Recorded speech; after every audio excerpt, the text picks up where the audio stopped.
Welcome to Star Geeks. If this is your first time here, all we do is talk about Star Wars mess and crap and all kind of fun Star Wars stuff, and we do reviews, yada yada yada. This is Sean, This is Steve. And this is Ed.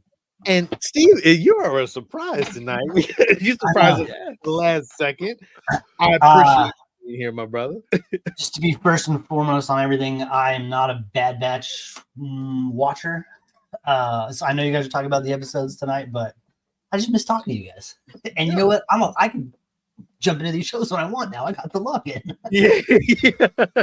Yes, you can. What's up, Zombie Hunter? You could always kick me out if you wanted to, I guess. No, it's all good, man. Listen, you kind of know the premise of the Bad Batch, and there's some things that, but we're not going to jump right into a review. But I did before you jumped on, Steve. I was talking to Ed about collecting, and this weekend on the show, I'm gonna tell you all about something that happened to me at a con this weekend. But I'm gonna talk about that on the Geeks because there's a lot of shit that I gotta air out. But I didn't want to talk about it on Star Geeks because it's a little different premise. But Ed, I want to talk to you because I know that you are a huge Star Wars collector and you have some really great gems. And I just got on you a little bit about displaying your stuff, but I wanted to ask you, like, what is your ultimate display setup for Star Wars stuff? So my collecting is interesting because I had a Star Wars epiphany. I want to say I was at Celebration 2. We're waiting in line for... Which, mind you went to Celebration 2. Not many people went to Celebration 2. I was at Celebration 1. Oh, wow. That was... And nobody even knew what Celebration was at that point. But... and we could talk about that another point. So I'm at Celebration 2. We're in line waiting for who knows what. And while you're there, you're obviously surrounded by nothing but Star Wars uber fans. And we're talking about collection. And basically it's, oh, well, I have 12 boxes of collectibles in my basement. Oh, I've got 15 in my mom's attic. And all of a sudden I kind of thought about it. I'm like, I have all of this Star Wars collectibles and yet they're in storage. Why the hell do I buy it to store it? If I can't display it and put it out to enjoy it, then there's no point in buying it. So that kind of shifted my collecting because prior to that, I was just buy, figure it out later. My favorite thing are the 3 3/4 inch action figures. I know not everybody enjoys them these days, but that was what brought me into Star Wars. I loved them as a kid, and probably up until up until about, I don't know, 10 years ago, I probably have nearly every 3 3/4 inch action figure of Star Wars that was released up until that point when I You do. I've seen your collection. You do. I think I counted somewhere in there, and I probably have about 2,500 action figures. Right. So, I mean, I have armies. I have armies of stormtroopers, but you may have seen, I don't have it because I'm broadcasting from a different location, but a lot of times I'll have that display with my original. Look at this. Oh, you want to join in late. But thank you for coming anyway. I was gonna say, man, like I only came because you said you weren't gonna, and I was like, "Aw." Yeah. Bye. Figure out where to put it later. So I have that one display, and that has all of the original Kenners up through like 1983. I want to do something with the rest, and my original vision was I have a spare room in the basement, and I wanted to build it to where it looked like the Death Star. So when you open the door, shiny black floors, the oblong lights, I wanted to feel like you stepped onto it, and then I would display what I wanted. And it's still an unfinished room. So, and let me tell you, Steve, Ed is just like you. Ed can build anything. Like, I feel like you can build anything. So it bothers me because I've seen Ed, I've seen his layouts and everything, and I'm like, what are you waiting for? Like, you have all of it, and you just sit and it's just sitting in a basement, sitting there. And look, he has a lot. Like, our stuff. I feel like Ed's stuff can be just like ours. So you have control over the basement, right, Ed?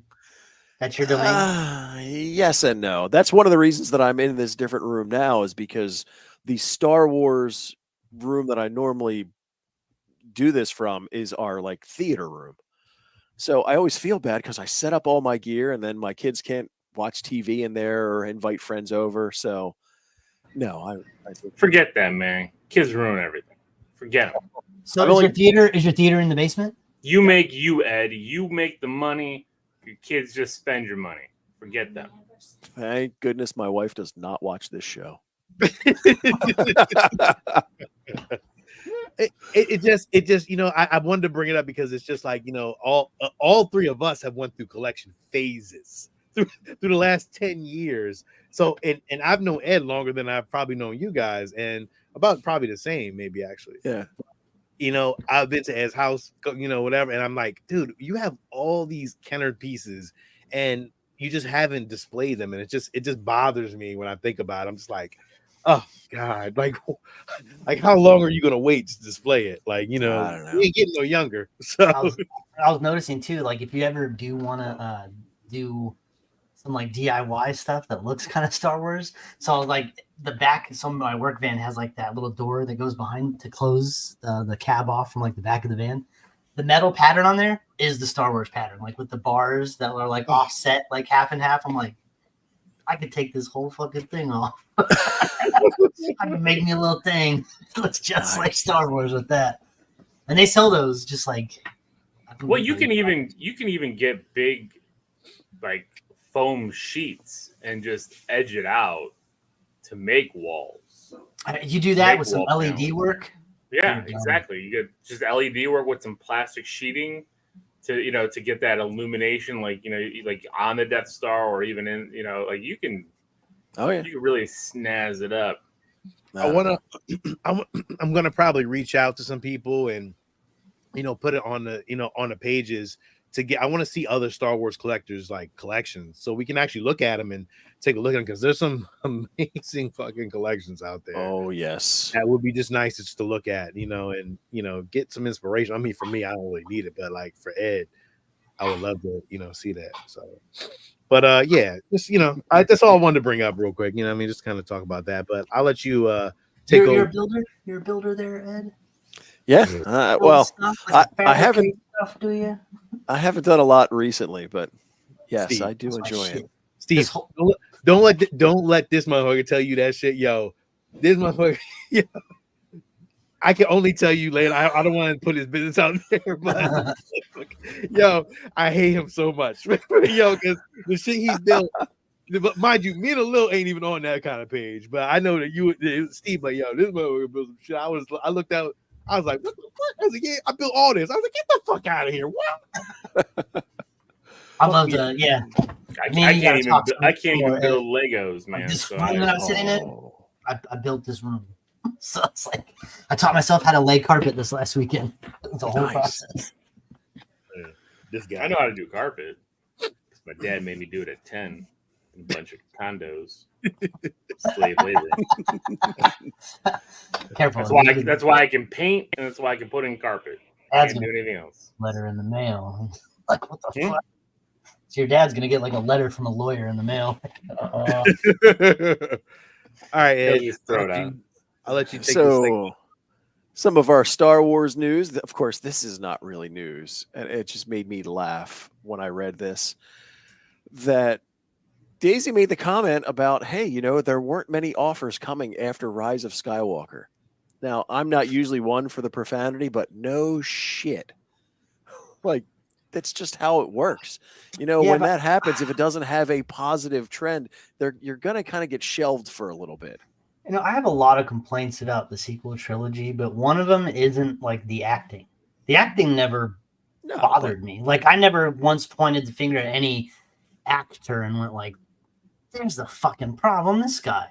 No, and I thought Daisy even did fine. For me, it was just the storylines. But I think me and Steve remember. I remember when we first watched The Force Awakens. We were like, man, this girl's really good.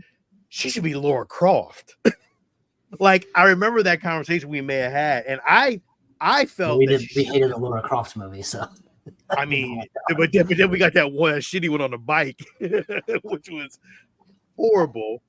I forgot who played Laura Croft, but it was terrible. Alicia Vikander. Yeah. Vikander. Yeah.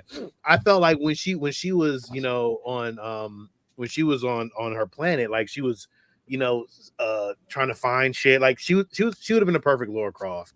And I'm pretty sure, like I think it's a Star Wars curse that if you do something, you may not get, like there's some people who have, outlasted that curse, but there's some people who don't outlast that curse. Like you're not going to. I mean, you look at every cast, right? Like it's Harrison Ford is the only one that's made it out of the original trilogy that made himself a big name.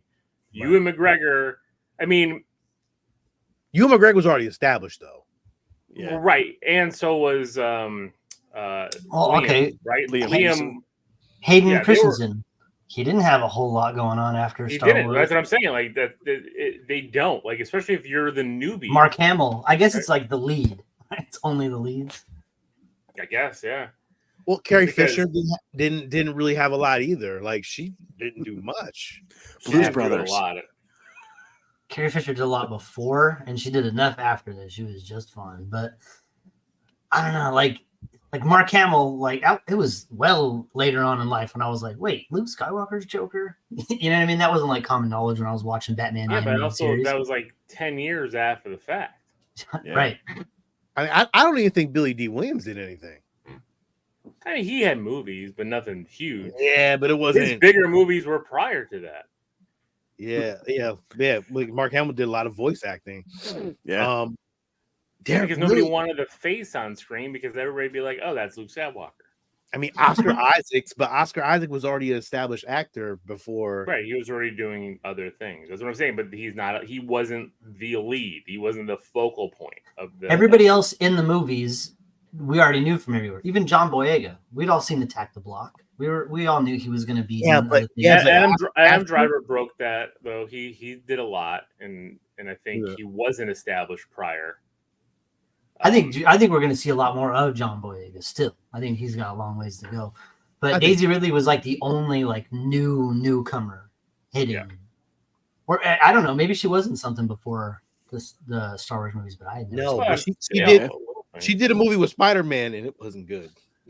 That wasn't before, that was after. That was after, but again, that's she did a couple of Spider-Man. Tom Holland. Movie. Oh, that was that one where they like hear each other's thoughts or some weird shit. Yeah. I remember when we watched the trailer, you guys were excited, and then I was excited, and then I watched it. Wasn't that a book? It was a book. It was a series of books that they tried to cram into one movie. It was. Yeah, I remember you talking about that being. She was in one of those. She was one of those Kenneth Branagh movies, one of those Nile ones, Murder. Yeah, but she wasn't the main character. The main character. I mean, that was an ensemble cast. It was right. I ain't seen none of those movies. It sucks. It sucks. Really it sucks for her. I feel like she should have got more opportunities to do other things. But so are they calling? Is it like a new Jedi Order? Is that like the tagline, or is that like the description? Is it running? That's title? what it's being called. Right now, it's not official, but it's better than Venom: The Last Dance. But we'll talk about that on Saturday. What is that? The title of Venom. You're not being serious, right? No, that's what is all over Twitter. That's what it's called. I don't know if it's really called that, but that's what they're alleging. Okay, go ahead. So yeah, Jake Lloyd's mother was talking about his struggles with mental illness, and it's pretty severe. Now, one of the things that she had talked about was that this in no way relates to his being a child actor. It runs in his family, but just how bad it is, and he's in treatment for it right now. So, it's great that she's talking about it and kind of bringing it out into the open. Obviously, wish him nothing but the best in going through the treatment. And I wanted to make sure I put at the bottom of this that, there is a hotline. So, there's such a stigma that goes with mental illness that the more people talk about it, bring it out in the open. So feel bad for Jake Lloyd. And this goes to the Celebration 1. So again, Celebration was an unknown thing. I'm there with a buddy of mine, Tom. We're in Denver, and unlike now Celebration with these big events, we're at a Air Force base in Denver, and there's a little classroom where they have a little projector and they're showing who knows what about Phantom Menace that hasn't released yet. And my buddy's just elbowing me and he's pointing. I'm like, what the hell is your problem? I was sitting right next to Jake Lloyd in the theater. I mean, it probably sat like 30 people, but he was right there with me. And then finally I'm like, oh, and I just like nonchalant was like, hey, how's it going? And he just kind of looked and smiled and waved and off he went. But that's how Celebration was on the first one. Like very low. That's not how Celebration was in 2019. I'll tell you that. No, it was not. No, now there was a 2-hour line to get a cup. Yeah. No, it's a lot different. Cup. But yes. You know what? That experience, that the celebration we went to, and that was our first time all together. We did it wrong. Was there a second time altogether? Was there a second time? Second time. Sorry, yeah, second time. We just did it wrong, and I think we didn't. We were trying to cram so much bonding time together that we just did not let the experience take us. Right. We were not like in the right frame of mind to do Star Wars Celebration. The whole time we were there, we were like, we should just go hang out somewhere. We were. And for me, as a Star Wars fan, I think my Star Wars fandom wasn't as high as it is now. And I think that was, remember, we was all over the place. Yeah. I mean, my wife and kids did it better than we did.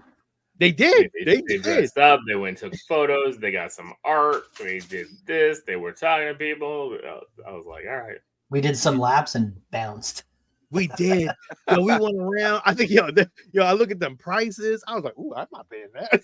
I was like, ooh, I'm not paying You went and looked at those lightsaber hilts. I was like, fuck that. I can make you one. Yeah, we did. We did do that, right? It's right there. Now in hindsight, Steve, I was like, damn, I should have probably bought some of that shit. Some of that stuff wasn't that bad priced. No, it was not. It was not. We were definitely on a different level, but it's very interesting, man. I'm definitely going to do it again, though. I'm going to do it again. So we'll see. Ed, here you go. I don't know. Did you see these, Sean? Because I know I did. I seen a review on them too. So what was the review? Because when I saw them, they looked very cool. I love the box that's in them because it calls back to how they were presented to her in the Gendy series. Right. But looking at the actual saber hilts, they, at least from what I can tell from the images, they look a little cheap. But they're not inexpensive. They're Disney park lightsabers, so they're not really cheap. And look, you'll be witness to that. You already know how those Disney park are, but I think the size of them is very, very big. Like it's huge. Like it's like Black Series. Some Black Series is actually fine, but some of them are very, very big. And I think that was maybe, with hilt collectors, I think the size of some of these are too big. And like when you put them in your hands, they're just like pause. They're like huge. So it's like holding them is like, man, what am I doing with this? He's pausing on Star Wars show. Pause. So, I think, but look, the display of it and the way it's laid out, beautiful. Like that's straight from Clone Wars. That looks sexy. It does. Yeah. Yeah, for me, I'm not really deep into the hilts like I used to be. So I'm fine with not having those. And they were like I think they were like $400 or $500. I'm not sure. Yeah. I didn't see the price, so I didn't. And they're limited, so there's you don't get them. You're gonna miss it. If you're into it, then $400. That's part in the win. Well, it's also two sabers, right? So that's part of it, right? Like one saber usually costs you around $250, depending on the type. So that makes sense. The problem is, I think. Well, when I see somebody open the box, usually a lot of these have like a music thing to them. It's like a music box. That one doesn't have anything to it. It just opens up and it's just like whatever. It would have been cool if it had like her voice say, down with the Jedi or something like what she said quoted in Clone Wars, which would have been cool as shit, but it didn't do any of that. So it's a hit or miss if you want it, but You know, they had those same hilts, I think, in the Disney parks for a while, didn't they? Though I don't know if they're the same ones or if they're an updated set, but I thought they did have her sabers in there, but I can't remember. They have so many hilts, it's ridiculous. yeah. So. So they talked about the Mandoverse and that they are looking to fast track the movie as far as a release. But in doing so, the thought is that means season 4 gets put to the back burner. So I don't know if that's the case. What's everybody's thoughts? I mean, are you more excited to get the movie a little sooner? And that the price you have to pay is that season 4 is going to get pushed? I don't know. If the movie makes good money, we won't see a season 4. What we'll see is a sequel movie. Just all Where did theatrical. where did season 3 end? Where did that leave off? That was when they were on Mandalore and they had blown up that secret Imperial base. That And Moff Gideon had that but he got armor. taken down. Yeah. Right. So they had like the big dog fighting scene with the Mandalorians versus all the evil guys with the jetpacks and shit. Yep. And they ousted Moff Gideon. They take back Mandalore, right? Mm-hmm. And then Mando and Grogu fly off and Yeah, and they're sitting in a little house. Yeah, they're in a little house at the end. Yeah. Oh yeah. That Grief Karga gave them. Yeah. Rest in peace. I guess that would be kind of a decent spot to like pick up like the one last adventure kind of story. I guess. I don't know. I feel like the movie should kind of be like a 2-hour, like really expensive finale episode. You know, of like give me the season 4 that like leads to why I need a huge movie at the end, and then give me something really big in the theater to go finish it off. Mm-hmm. Yeah. You want an Avengers style movie. Yeah. Like I don't know where the story's at right now that you would to garnish a big movie. Yeah, I agree. I agree with Steve too. Like I don't think it's there. Like I think a season 4 would be better to lead into another movie. But then again, I don't know if even Mando and Grogu even need a movie. That's the worst part about it. I don't think it's there for me. Like but then again, I believe in David Filoni, so I was gonna say I whatever Dave Filoni wants to put out there, I'm good. Yeah, maybe he has a story, but like to me, in my eyes, I don't see a story. And here's the thing too. Like we know we're getting Ahsoka season 2, right? So this could be the bridge between that.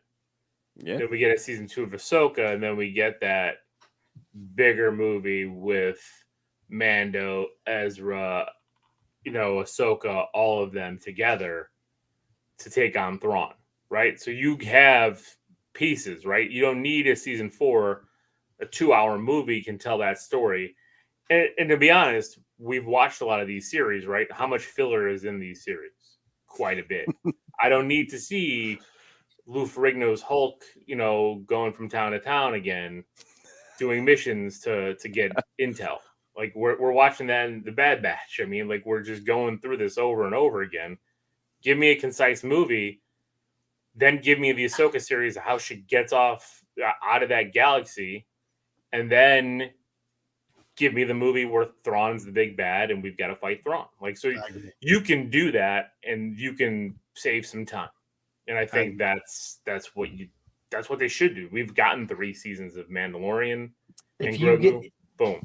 If your Mandalorian movie has like Ahsoka and who's the other one? Well, doesn't even need Lady Ahsoka. Sackhoff. Who's Bo-Katan. Bo-Katan.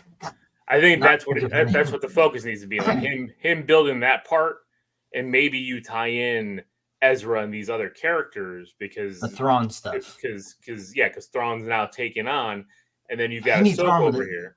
You need Thrawn with a budget if you want to show him in his full power, like.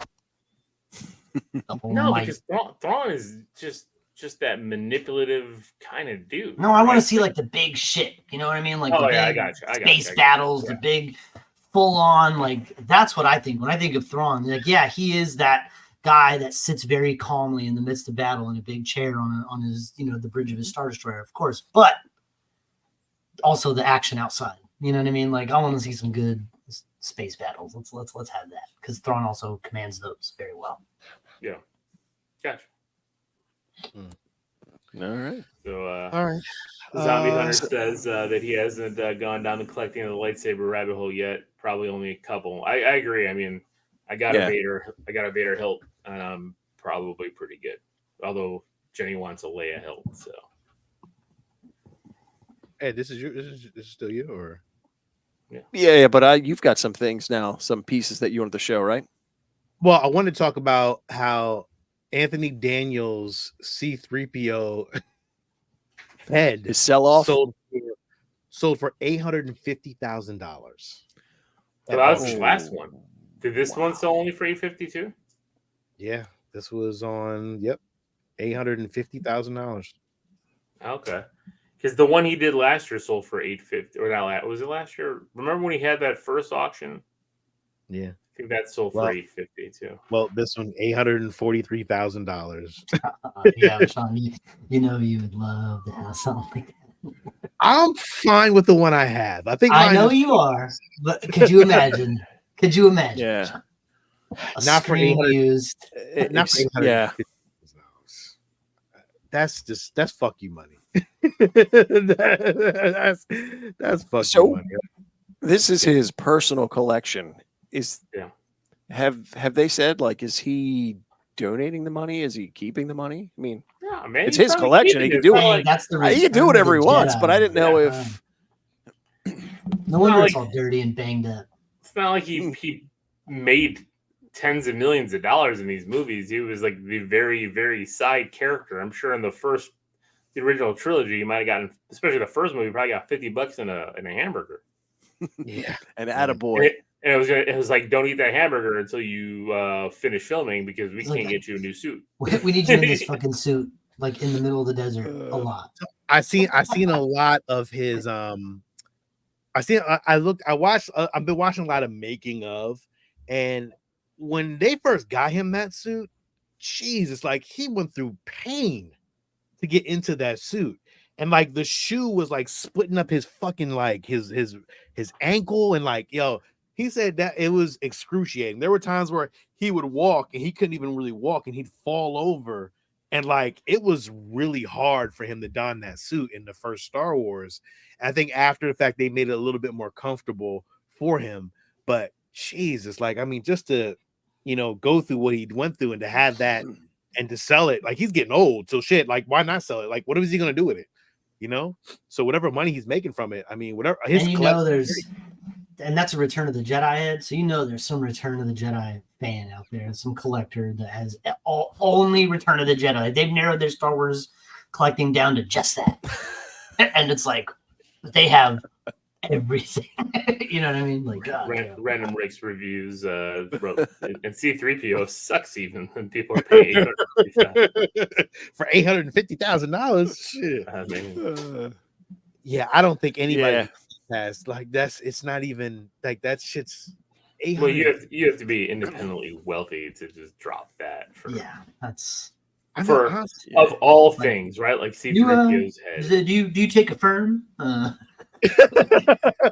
You take a payment plan on that? Because an 80-year payment plan? Like, come on, man. That's I only got to pay $75,000 a month for the next 3 years. I was gonna say, I don't even know what that would cost. Like, I don't know what prop replica I would. Well, that's a good question, actually, and I probably ask all of us, what is a prop replica that you would love to have in your collection that if you got it, what would you do with it? To me, I don't know, but like, just to ask anybody, like Steve. Like, what would you do with it? What do you mean? No. Like, what would you? I mean, I would. What replica would you want? Like, hello, I'm sorry, I apologize. I'm trying to think. Like, what would I do with it? Like, okay, what prop replica could I have sex with? Let's think. Wow. Got to get that Dune popcorn bucket. Let's see. It's a huge question, but I'm not sure. I'm thinking about that. I don't know. Like, I would like to maybe get like one of the, like, a screen used Ranger helmet. Probably that would be cool. Damn, that would probably be cool for me. That would. Or even, what I would like more than that would be like a helmet that they used on like one of the Zords or something. like the Megazord, like the guy wore that did like the big robot fighting, you know, like Godzilla style. Yeah. I'd like a prop like that. Hmm. And then I would just display it. I like a Toby screen worn suit mask. Mask full suit that I could put on a dummy and just kind of have it displayed, but I ain't paying $850,000 for that. No. If it was in your grasp and you could get it, like, yeah, if it was reasonable, yeah, 650,000. I mean, okay, well that's easy. Yeah. That's just grocery money. Yeah. Ed, see where I am now. I love the cosplay part of it, but I'd be torn because while I'd love something that's the screen used, but I don't know if I would be able to actually wear it out because then that would just you can't wear a screen. You know I know, and I would struggle with that because that would just be awesome. But and then the other part too is the stuff that you can either make yourself or get is so much better in person than the screen use stuff. Screen use stuff looks great on screen, but when you see them in person, a lot of times it's like, well, because they're also not made to last, right? Correct. Exactly. So it's like they disintegrate. Yeah, because have you seen like the Ninja Turtle heads from the first movie? Oh, like how that latex foam is like nightmares. But still, it would be the act of just having it. Like this. Yeah, just to have this is it. in Like that movie. just Like, the one really piece cool. that you would want to. There's no piece that you would want to have. I think if I were to choose, though, it would be what's over your shoulder, Sean, the Darth Vader helmet and bust, but screen used. Because he is by far the best villain ever. And to know that was, oh, yeah. I think it's like wants a screen use thing. It's like, oh, yeah, well. Something that was on TV. I don't want that. Yeah, screen use is like, that is what I would want. It would have to be like a screen used ship, like the Millennium Falcon. Ooh, like a mini TIE Fighter. Those minis are big. Those things, some of those minis are huge. Yeah, but they're studio scale. Like I would love to have one of those in shit condition. Like it wouldn't even matter to me.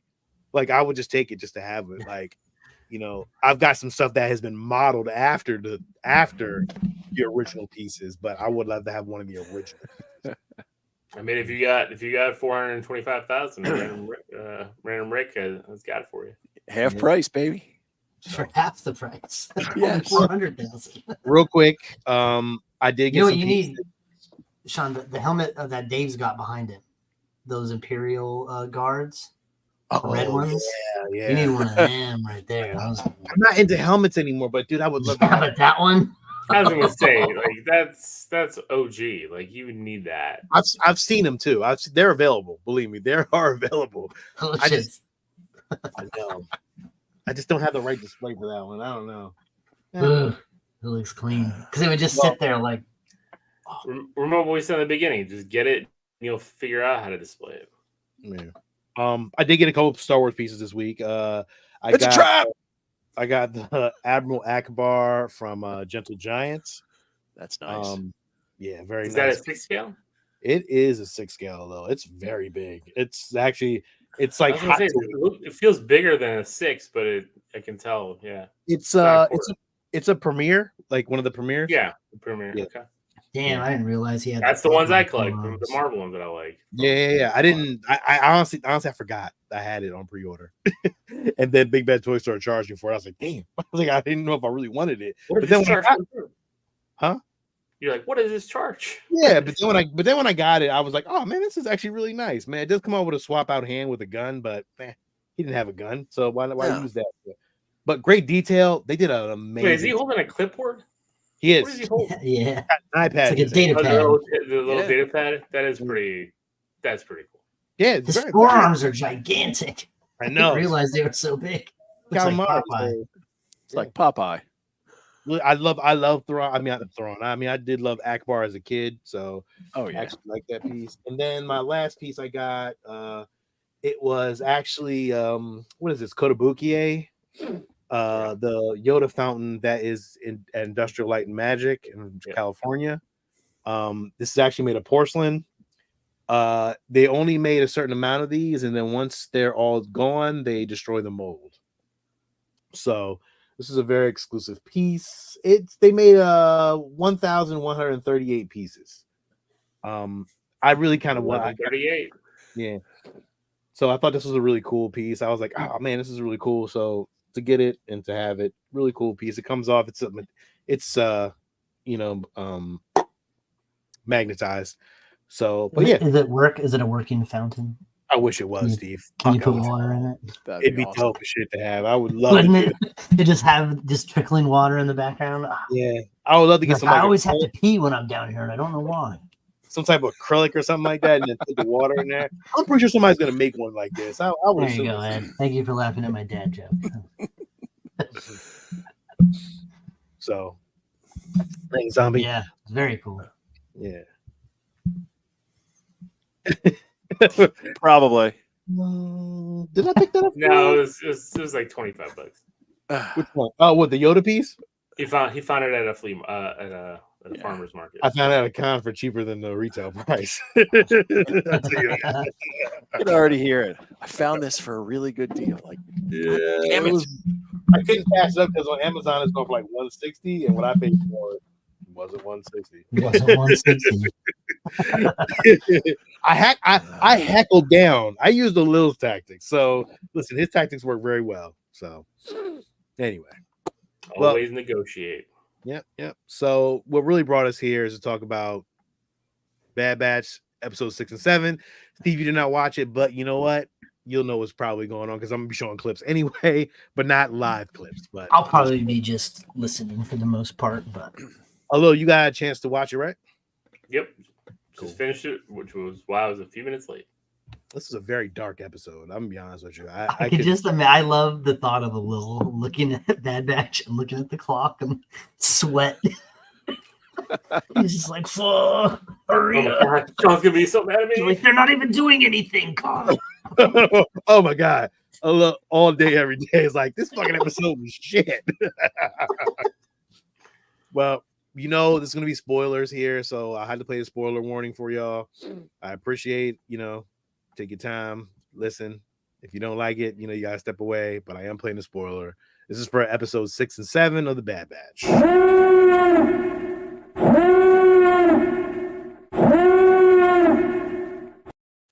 Yeah, I didn't think it. I was going to say, did you get rid of it or did you cut it short? I cut it short. All right. So this episode, Ed, you got to remember. Remind me what the first episode was called. I forgot what it was. Infiltration, season 3, episode 6. And I was totally thrown off because I was thinking when we were getting these two as infiltration and extraction, I thought it was going to have to do with Tantus. It did not. Yeah, Ed, we did say that last week, didn't we? Not yet. We were wrong. We gotta wait on that. This episode started off kind of what the Dark Trooper watching Rex trying to build a rebellion against the Empire. But this was an awesome episode because it did feature one of my favorite clones, Captain Rex. Right when I saw Rex, I was like, well, can't talk smack about this episode because Sean will yell at me. No, the fuck you can't. That does not work with me. You can't. Captain Rex is unbeatable. But I started off with a couple old clone characters. I don't know their names, so believe me, please don't butcher me. Senator Singh from Raxus and Senator Chuchi from Pantora. Thank you very much, Ed. Jeez, man. I love the name Chuchi. Oh, yeah. Where are you at when hey Steve, where's he at when we talking Game of Thrones? I'm saying. We had characters mixed up for years. Ed just needs to be the background, just yelling out the proper names on every episode. I'm pretty sure he's doing it at home. But yeah, just Captain Rex kind of, trying to strike a deal with this character who is from the Clone Wars, talking crazy about, the Emperor, is suspicious, which, mind you, the Emperor don't give two shits about what's going on. He's worried about his clones, and that's all he's worried about at this point. So, but this is kind of cool. That again, this is the start of the rebellion, and you kind of get to see to where she was all Republic during the Clone Wars, and of course he was from the Separatists. So this just kind of shows that everybody's like, oh shit, this empire is not a good thing. We got to figure out how to get out from under this. So, right. Yeah. And she was also involved when they were going after clones from the previous season. Right. And what was it, the Dark Trooper? I guess is that they're called Dark Troopers? I just call them assassins because I don't know if they've really. Yeah, I don't think they're Dark Troopers. I think. Yeah, I don't think they've given them. Because he even said that they were made different. They were programmed differently. Yeah. He's with one of his clone brothers. Was it Gret? I can't remember his name. Gregor? Not Gregor. That wasn't Gregor. In here, I'm pretty sure it was. Was it Gregor? I can't remember. Yeah, because I know they. All these clones look alike. I know. Keep them they all sound the same. Dude, they all sound the same. They all sound the same. But they same actor just doing everything. That's how they save money. It's like, oh, here's the same model. Oh, we'll just paint his eye white. We'll put a little. Yeah, but that one actor is raking it fucking in. Was it Bradley Baker? Bradley Baker all day, every day. It doesn't matter what it is. So they do capture the clone. Again, he's been brainwashed on, and pretty much, well, I guess he's an assassin. I guess he's an assassin out to destroy whatever they're trying to do. How did you feel about this episode? Like, were you feel like this was a filler episode in the beginning, or you kind of was like? I mean, there was setup, right, and then So to me, I look at both these episodes as one episode because it's just such a bang continuation, and I see why it was dropped together on one night, right? Oh, I can see. They were both shorter time. I mean, I get for the episode count, but they probably should have just made it, one episode, so I don't have to rewatch the intro credits again because I'm like, you're just continuing right off the bat. Yeah. I did like it. I did like it because I liked that it was some more filler. Well, no, but it was in-depth story about some of these clones and some of what they've gone through. And I think what really kicked it off was the end of episode 7 that kind of helped kind of tie it all together. So why to me like this they should have just made it one 40-minute episode. I agree. I agree with you on that one too. Because there was some good action, and then they just kind of cut, and then it's like, oh, let's bring it in and keep the action going. Because like episode 7 was just straight on action. Agreed. But I didn't mind this episode. Again, I'm hoping building up to something that I'm not expecting. I don't want it to be more of the Palpatine clone stuff. I want it to be something different. And I hope it is. Although I thought here was a prediction that you guys both made. Well, maybe it was episode 7, but a prediction that you guys made, I thought was coming true already, and I was like, "Oh, damn!" So and it came close on multiple occasions. Yeah, it's like, nope. No. So I'll just say it because we're in spoilers. Like the Crosshair almost dying. I was like, he's done. Yeah, I thought it was a wrap already. When we get to the next episode, we'll talk about that. But we get again. I don't know how much I think. To me, I think Crosshair is probably one of the better of these clones, and I think just because he has so much more impactful things on here, and like they're just building us up to like let us down real slow. Well, he's been through more than all of them, right? And he's gone back and forth, so he doesn't fit with anyone 100%. They're learning to kind of regain their trust in him, but he still doesn't even trust himself. And I think that's it too, because you see it with his shot. He's not making his shots like he used to. He's just not the same. Yet he might be better. And I think like this season so far, it's like, he's probably my favorite character to follow. And I think it's weird because like Hunter, I can care less about. Like he has done I nothing. know, right? He's just been kind of like that brooding, weird father figure that just sits there and watches everybody. And I'm like, just do something. Like He's like cool he's like in the Leonardo. But he's like Leonardo in many ways if you think about it. But Leonardo still does cool stuff, right? Like I get it, but he still has his moments. Hunter hasn't had that this season. No. Yeah, I agree. This was their beef, I guess. I forget Gregor. I can't remember his goddamn name. No, this is a different one. Gregor was on the first part. This is not Gregor. It's not Gregor. It's Gror or something like that. It's something with a G. But they had an issue. I think it was season 1 or 2. That he took out his whole squad. You know, Ryloth. Yeah. And for what happened, I don't know. I forgot what happened, and the whole situation happened. So he has a bitterness towards him, and I think it kind of played off in the series. And then, you know, she gets a new toy. Clearly, yeah, pretty much a new toy to be sold at the Disney parks and everywhere else, and a Black Series figure. But you know, the really weird part, and I'm gonna tell you, and it is that I don't know what the hell's going on with not Tech, but Echo. But like he showed up late. And that was last episode. But there's like something going on in between. I don't know what's going on with his story. Yeah, no, he's just kind of a drop in, drop out. Right. It's a weird, like, what's going on in between? What is he doing? And I don't think he's going to betray anybody, but like there's something, there's a side story going on, but they're not telling us what it is. So my curiosity is a little bit, you know, kind of there on this. And then, you know, we get to see Rex. We get to see, his ship is cool, but we also get to see Rex's fortress that looks like Jabba's palace, which was very. That was Teth. That was from the original Clone Wars movie. Oh, really?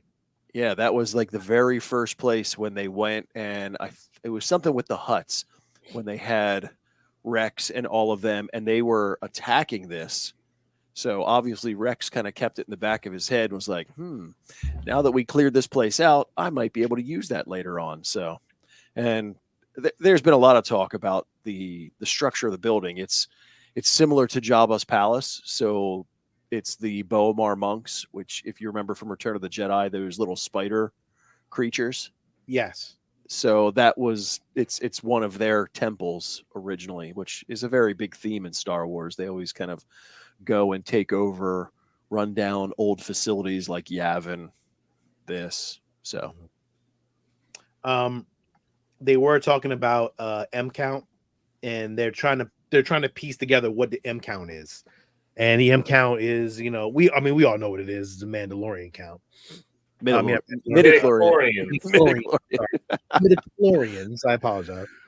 And they're trying to figure out what it is, and I think that, you know, that's something that Rex kind of analyzed and trying to figure out, like, why is that so important? And that. So what do you guys think, to where is it an intentional that they refer to it now as the M count?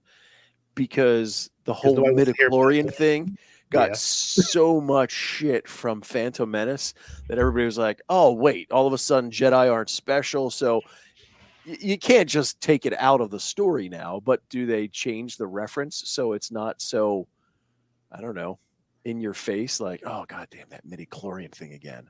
Yes. No, I don't know. I think that's what it is. I think because people laughed it off so much, but yeah, it is a big part of it. And also, it makes sense. I mean, like, the Jedi understand what midichlorians are. These people don't, because they don't have the Force, so they don't understand what that means. So you can go multiple ways with it. So, but I do think that's a shorthand to kind of get past that. The only person that would really, really, really kind of know would be Rex, I would think, at this point, because he was around the Jedis more than anybody. Yeah, but it's not like they're not talking about it. Exactly. No, they're not talking about it. Yeah, Obi-Wan and Qui-Gon aren't like, well, my midichlorian count's like 1,500. You're only 900. You suck. Right. So like he wouldn't know. And that's probably why they do that, and that's probably why the Emperor is the only one, and he says this is what I'm looking for in the blood, and he just says call it the M count, because he doesn't want to give away what he's looking for and what it means. Yeah. So I can see that he's keeping it close to the vest, but I also see it as the writers we don't want to be made fun of again. Yep. So the episode ends. The assassin clone broke in. The second assassin clone broke in, and he infiltrated and blew up the whole base camp, and they got a chance to escape. Boom, boom, and then we get this little surprise, little nugget of Commander Wolf. Yes, indeed. And if you don't know who Commander Wolf is in Rebels. So just to let you guys know that. I remember. Yeah, he is in Rebels. He's the one-eyed dude. Steve, you actually watched Rebels, I think, right? I know who Commander Wolf is. Yeah. So he has a little cut eye, which was a souvenir from Asajj Ventress. So he shows up, and I did not know that him and Rex were not together as a crew. Apparently, I did not know the Empire is still using clones. I still it's still there, but I thought they were getting rid of all of them. But see Commander Wolf, phasing there. them out. Yeah, but he's still a commander. He still has his own unit, so that's really cool. Well, because he's still loyal, right? Well, was that's all. Well, I mean, it's kind of we already know now at this point, but that was episode 6. So again, there's a couple little things that I liked. The whole early scene with the senators. And this will go just because Rex is so cool. How once they recognize that they're under attack and they throw that thermal detonator, his move to kind of roll, scoop it, and throw it out the window was fantastic. Great fucking move. Oh, that again just makes him such a good character and clone.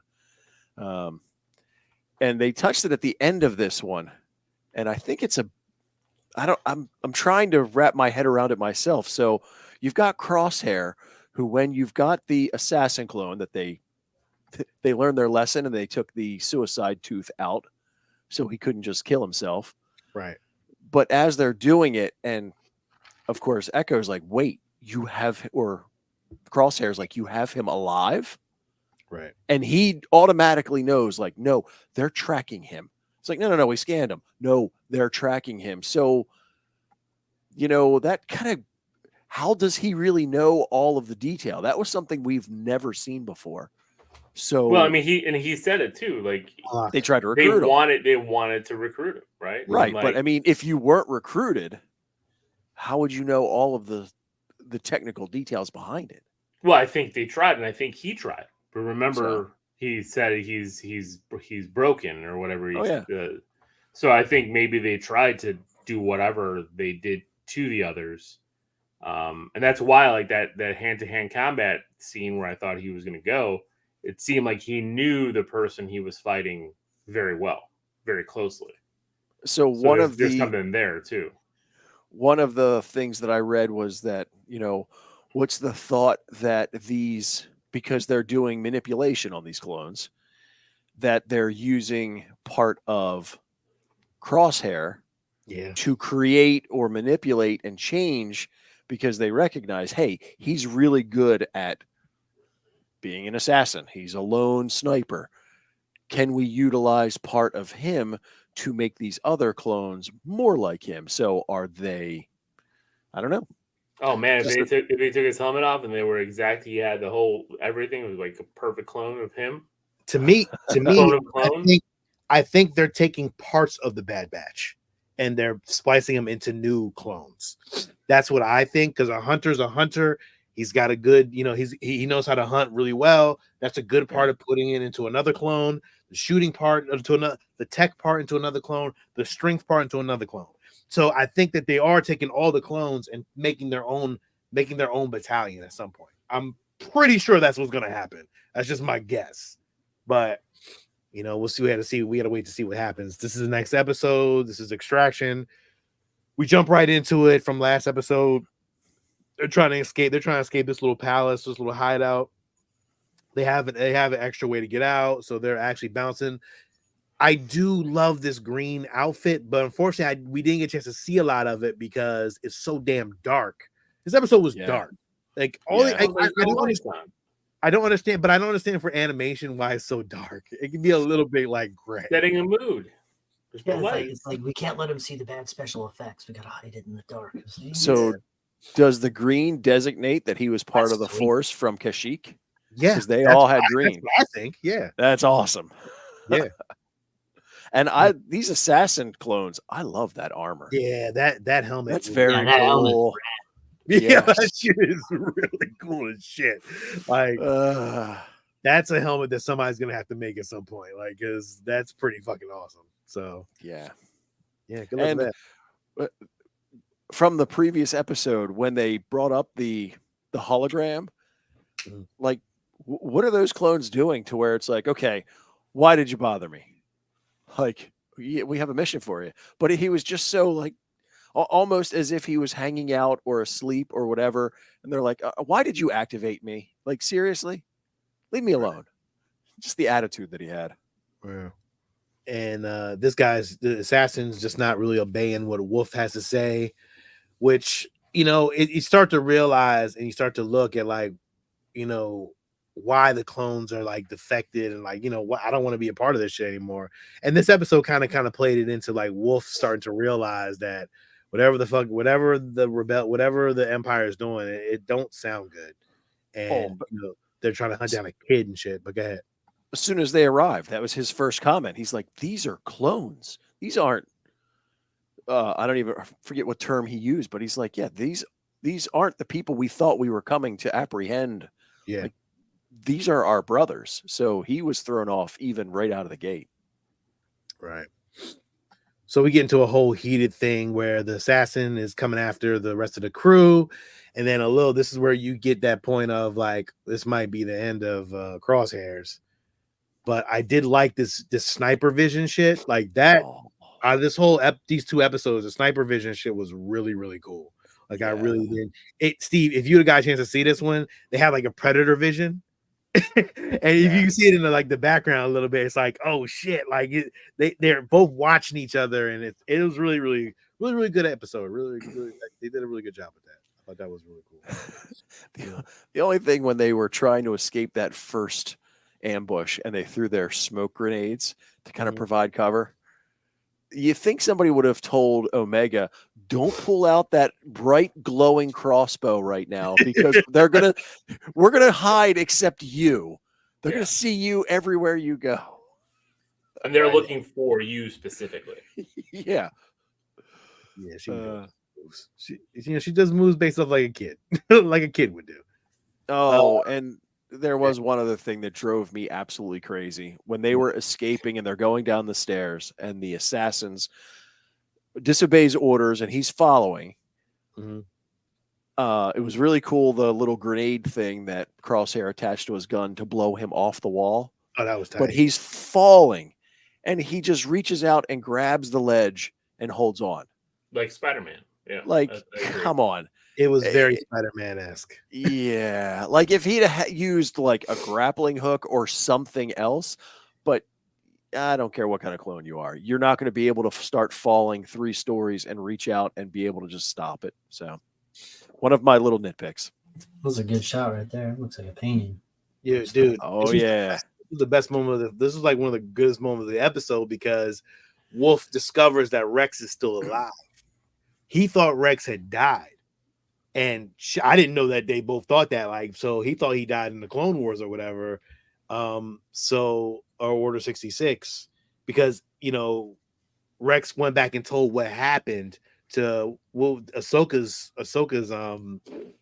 crew, and you know they all went down in the flames in the last episode of the Clone Wars, and he told that story, and then it was kind of a reunion to be like, listen, I'm Rex, like you know who I am. Like, I'm doing it for the right reasons. And I think that's where Wolf kind of start to realize that like what's going on, this ain't good. Yeah. And I thought that was a really great moment to kind of like see them both kind of face to face, and Wolf finally takes off his helmet, and we get the eye and all that. I thought it was a really great moment. I really did. I wonder if he's going to join their group. Of course. Oh yeah. Yeah. We know he and Rex get together because from Rebels, they are the two of the three clones that they run into when they're even older. Yeah, and even in the beginning of the last episode, one of the clones is like, yeah, I got Gregor's recipe for the food, which kind of played back into the Rebels too. He had a recipe in Rebels, and like I thought that was cool. So there's little small tidbits in here that kind of played in, and then the episode kind of ended, and it was like more, hey, we're going back to get the rest of the brothers clones, Wolf's crew, and then the rest of the crew kind of left. This guy's still alive. Yeah, I guess hey, you know what? He's gonna be an exact clone of Crosshair. That's it. I can see that, and then he's gonna have the same marking and everything. And then Rex, tells Hunter that listen, Omega is important to what's going on. Obviously, you need to figure it out. Yeah, you need to figure that shit out. Pretty much, that's what he said too. You need to figure that shit out. So, or you're gonna find out that the guy in the assassin helmet is the real Crosshair, and the one that you've been thinking is Crosshair. Oh shit! Don't say that. Damn. But that's the person that they would kind of try to pull though, right? And the whole time he was a fucking Steve. That's deep. That's it. You solved it. Now that I'm thinking about it, like him not being able to shoot accurately, him having some issues. He says that he was broken. He's a clone of clone. But he don't know he's a clone because this is the shit that they're trying to experiment on, because Palpatine is trying to make his own goddamn clones, and he's trying to test this shit out on fucking other clones, which makes so much goddamn sense at this point. Steve, you didn't even watch the goddamn episode, and I think you hit us with some knowledge. That's good. Look, they were both good episodes. I got, for me, I got to give them a hero. I thought they were really good. I enjoyed them both. And next week, I give this a hero. I give these two a hero. Nice. The combo. If it was one episode and the next I had to wait till next week, I'd have been pissed. Oh, next week you're gonna get a episode. It's gonna be the dog. They're gonna learn how to play hopscotch on an alien planet. Yeah, that's what you get. Friendship and telling the truth. They're gonna have to do a mission for some other person who has intel about how to find, the other clones, and then they're gonna complete the mission, and then it goes over, and then we've got to help these farmers get this local crime boss off their back. Oh my god. That's what I'm saying. This is why I want a Mando movie, because I don't have to deal with that crap. I don't have to deal with him, falling in love with this girl and then saving them. Then I've got to leave now with my baby, and goodbye. My baby. And then go back to that curly-haired lady to fix his ship up, and then go back somewhere else. It's just give me a story. Stop. Everyone just calls him Mando. That'd be so weird. I guess so we'd be Earthlings. So we'd just be walking around what's up, Earth? That's true. Yeah. Yeah, why did he get that moniker? Yeah, right. There are other Mandalorians. Well, dang. Well, remember his name is Din Djarin. So but nobody calls him that. But nobody calls him Din. Yeah, when he was Mando. When he was on the planet with Grief Karga, all the other Mandalorians were in hiding. They only saw him. He was the only one they knew. So at that point, if you're the only one, it's easy to call you Mando because you're the only Mandalorian we know of. So, and even still, all the other stuff that we've seen with all the other Mandalorians, there's really no one else there. So it's still not known. That's kind of like my whole complaint. We're taking our planet back. I'm like, 20 of you? It's like a small planet. Really there weren't that many. That's not enough to take back my cul-de-sac. Shit went down. You know what I'm saying? Put on a helmet. We're taking back the cul-de-sac. Yeah. Good luck. Those motherfuckers down there got guns. He's got his Power Ranger helmet on. No fucks given. He's got the fucking flute. God damn. Helmet's not bulletproof. You're calling your other ranger nerds out there. All these people just start popping out of their houses. Instead of fighting, we just do these extravagant karate poses. You're just doing like these poses and like these flips and stuff, but like they're all standing there like, what the fuck? I'm like, Sebastian, light the fireworks off in the background. Oh, that'd be great. All right, man. That was episode 6 and 7. Yep. Thank you for joining us, the Star Geeks, this week. Catch us next week. We'll be talking about the next episode. Bad Territory. Bad Batch, Bad Territory, which I don't know what it's going to be about. I'm not even going to guess. I'm not going to guess. No, don't guess this time because we got it wrong. Oh, I'm going to guess. They're going to go to a place that's not good, bad territory, and then they're going to have to like get credits or something. And they're gonna have to do a mission. There's gonna be a part of their ship gets broken when they land. Of course, so they gotta fix. They gotta find a part. Yep, some battery, you know. Something drained and something leaked, and they had to get this. We need the C4 pressure coil, and they only have it on this planet over here. So like, it's 30,000 credits, but we only have 6. So play a card game. Let's play another card game. Let's play a dice game. Let's play this game. What are we doing? We're playing hide and go seek. Oh my god! Yeah, well, I can't stand y'all. but you're so fucking right. That's the first part. Well, listen, I know that 3 of us will be here, but Steve, honestly, I kind of expected you to watch next week just because I kind of want to see what happens. To be like, what the fuck? But one time I watch it, I just pop in and I'm like, what is this? I didn't even know Crossman was back on the team. Oh, spoiler, now you know. Yeah, I never even finished season 1. So. But it's not even the real one now. I know. Yeah, that's what I thought. Yeah, that's my prediction. Well, listen, this is Sean. Thank you for joining us. Make sure you like, subscribe, watch. Send us some love. Write some comments. If you like what we're doing here, please come back and join us every Wednesday at 9 o'clock Eastern Standard Time. This is Sean. This is Steve. This is I'm on the top. You're on the top. Gross. And this is Ed. And may the force be with you. Always. Badbatch.